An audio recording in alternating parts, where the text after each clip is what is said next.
Hi there, my name's Hannah with You Need a Budget, and today we're talking savings. What are savings? How do we save effectively? And how in the world do you handle savings in your budget? Since the beginning of time, people have had basically two bank accounts, checking and savings. It's easy to know the purpose of our checking account dollars. That's our spending money. So when we build a budget, for instance, these are the dollars we divvy out among all our expenses and things we need to pay for day to day. But then those savings dollars, they're a little more vague. They're for later, they're for other things. It can get kind of fuzzy. Well, there's a few reasons why we feel we need a savings account. It's responsible, it's the right thing to do. Adults have savings accounts, and I'm an adult. Maybe we feel like we have to protect our money from our own selves, or of course, my savings account collects me interest. So first, let's start with this perspective change. Savings isn't an account.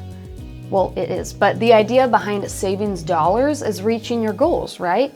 You might be saving for a house or a new car or an emergency fund, maybe a trip to Hawaii or a few months of income just in case of job loss. These are our goals, and us reaching these goals is what's most important, because it's the whole reason we started saving in the first place, not whether our dollars are sitting in our checking account or our savings account. And can I actually blow your mind for a second? All of our dollars are savings dollars. It's true. You know how you budget out a paycheck and you set aside $150 for groceries that week? Well, you're saving that money for groceries. You might be spending it just 3 days later, but you wouldn't be able to afford the trip to the grocery store if you didn't set that money aside and save it specifically for groceries. Just like how you can't afford a trip to the Pacific Northwest a year from now unless you start saving for it. And let's blow your mind a little further, all your dollars are spending dollars. We're just spending some right away and others way down the road. I'm gonna spend the money to go to the Pacific Northwest. So are they spending dollars now or savings dollars? They're just both.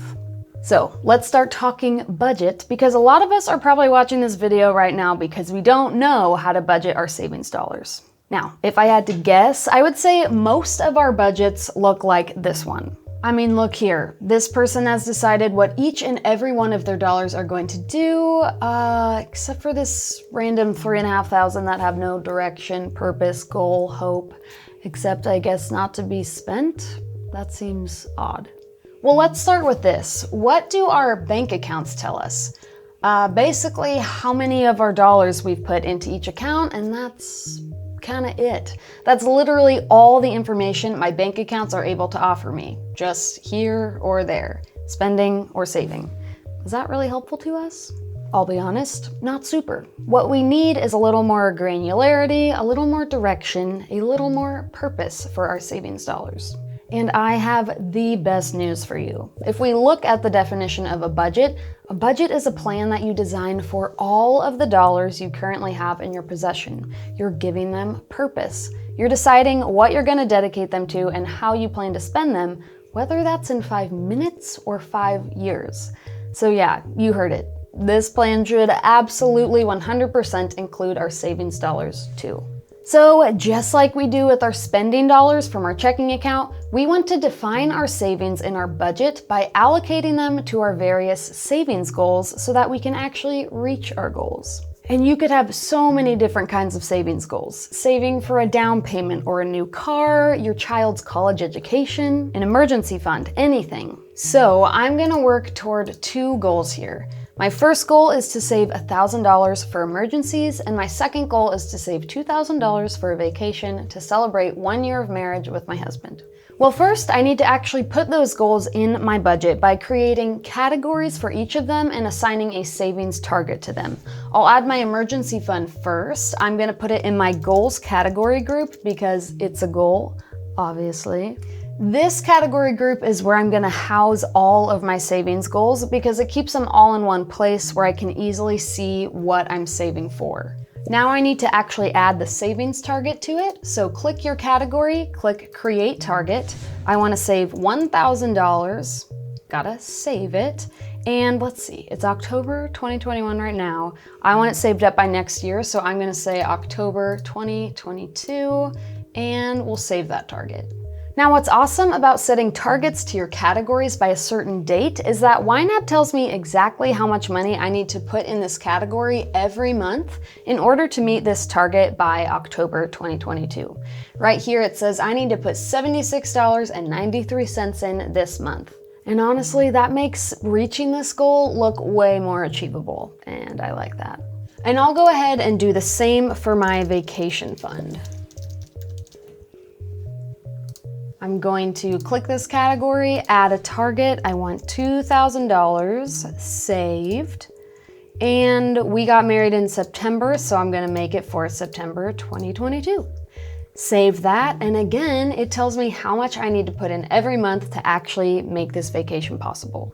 Now, remember earlier when I said all our bank accounts tell us is how many dollars we've put into each account? That's what we have over here on this accounts tab. It's telling me I have $2,300 in my checking account. Now, when we make a budget, what we're doing is we're taking these dollars and breaking them up into more specific jobs we want those dollars to do for us out here in the budget.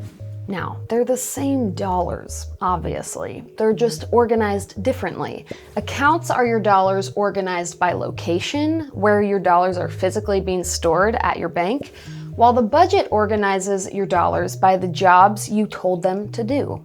It's kind of like a filter. It's giving us two different views of the exact same dollars. Now, if savings is all about reaching our goals, then this filter doesn't matter nearly as much as this filter. We plan and reach our goals over here, and in the meantime, they will stay stored over here in the accounts.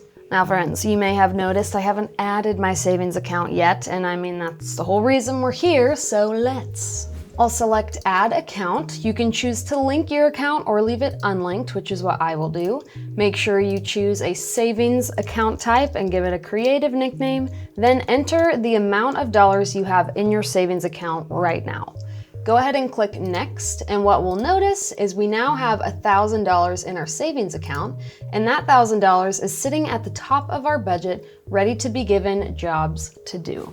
Side note, I feel like once we add our savings account, the natural instinct of every Homo sapien ever to exist is to take however many dollars we have in our savings account and then just dump them in a category we creatively name savings. But we already know that information from our accounts on the left. So do we really need to tell ourselves this same information again out here in the budget? No. Just like we do with our checking account dollars that we plan to spend, I need to assign my savings dollars to those two goals I was saving for. My $1,000 for emergencies and $2,000 for that vacation. We want to stop keeping those goals just in our head, and we want to get them into the budget. If you plan to spend that money that way eventually, time to start calling it what it is now. So let's go ahead and start funding these savings goals. Now, because we are a brand new family, it's most important to me to get our emergency fund up and running sooner rather than later because I really want that security. So even though my budget says I only need to put $76-ish in it this month, I'm just gonna start strong and dump $500 in this category. And since we started off really solid with this $500 right off the bat, if I jump into future months, I can see that my budget has already recalculated how much I need to put in here every month in order to meet my goal by the time I want. So this target is actually going to be way more achievable than I thought, and I bet we could even meet it ahead of schedule. Now let's go ahead and hop over to our vacation category. It's only prompting me to put in about $166 a month, but since these two goals are all I'm saving for right now, I'm just gonna dump the other $500 right in this category. Now we can see all of our money has been assigned, and if I jump into next month, I can see that that monthly contribution total has been adjusted. And look at that, all out of money. Every single savings dollar I have has been given a savings job to do. As it should be. Now, maybe this method of reaching your savings goals doesn't seem all that earth-shattering to you. Like, ooh, they're in different categories now, big whoop.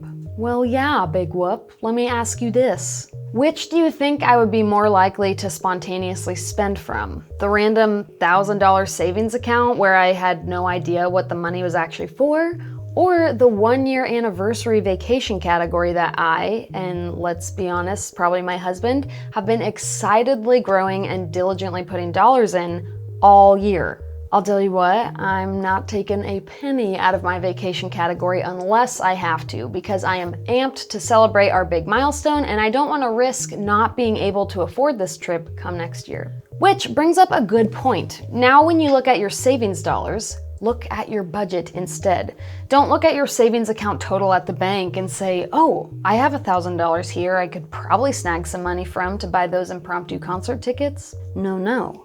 Look at your budget, and now you have to decide if you're going to take away money from your future vacation or your security blanket of an emergency fund.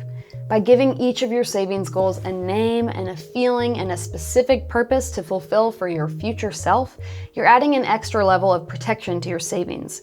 You might say no to that concert because you really want to say yes to your vacation and your emergency fund. But also, you may still choose the concert, and that's totally fine. It's your money and it's up to you. But now you'll also be informed of the fact that you have lost progress on your vacation or your future emergency fund. It will no longer be a surprise to you if you don't meet those goals by the time you originally wanted. So, change in direction. For those of you who have 14 different savings accounts, one for the car, one for the doctor, one for emergencies, one for the apocalypse, I know you do this both to keep your savings goals separate from each other and also kind of as an out of sight, out of mind technique. But you can actually condense all of those into one super savings account because, as we now know, your budget will be how you separate and track your savings goals. And if you're living your life by the budget, you won't be taking money out of any categories you don't want to. If that didn't make any sense, let me demonstrate. So let's say I have another savings account where I have been saving for a new car and I've saved up $5,000 so far. Now let's get that savings goal into the budget. I'm going to go to my goals category group and I'm going to add a new car category. Save that. And I'm going to assign all these $5,000 that I just added from my new car account to my new car category. Boom. Matches here, matches here. But remember earlier we said that was totally redundant information to have. If it says it over here, why do I need to say it again over here? So let's try something scary. I'm gonna go ahead and just transfer all of the money in my new car account to my savings account. That'll be a $5,000 outflow from new car to savings. What do we see over here? We have $0 in our new car account and $6,000 in our savings account. So what do we think is going to happen over in our budget? Well, when I click on the budget, we can see up here, nothing. Everything looks the same. I still have $5,000 in my new car category, even though that $5,000 is now sitting in my savings account. And unless I actively decide one day that I want to take money away from my future car category, I'm not going to touch those dollars. They're totally safe in my savings account. And in fact, let's do something real crazy, and I'm just gonna get rid of my savings account altogether. I'm going to transfer all the money in my savings account to my checking account. That is $6,000 flowing out of savings and into checking. So now we can see the money moved from savings into checking. When I click my budget, what do we think has changed? The answer yet again is nothing. All of my savings dollars are still allocated to all of the different savings goals I allocated them to, and now if I actually want to get rid of any of my savings accounts, I will have so much less work to manage at the bank. No transferring money back and forth or making sure one of my 12 accounts doesn't go into overdraft. I know what each of my dollars is for, and as long as I'm checking my budget before making a spending decision, these dollars are safe and sound in these categories and won't get spent. And that's really it, my friends. YNAB makes it so easy to save for your specific savings goals, and once you meet them, go forth and prosper. Or if it's an emergency fund, maybe don't. Let's try to keep that one intact. I hope you were able to learn something new from this workshop today, but lucky you, if you still have questions you need answers to, we have plenty of resources linked below to help you find the answer you're looking for. And don't forget about our awesome customer support. They are ready and excited to help you with any questions you may have. That's all, friends. See you next time, and happy budgeting.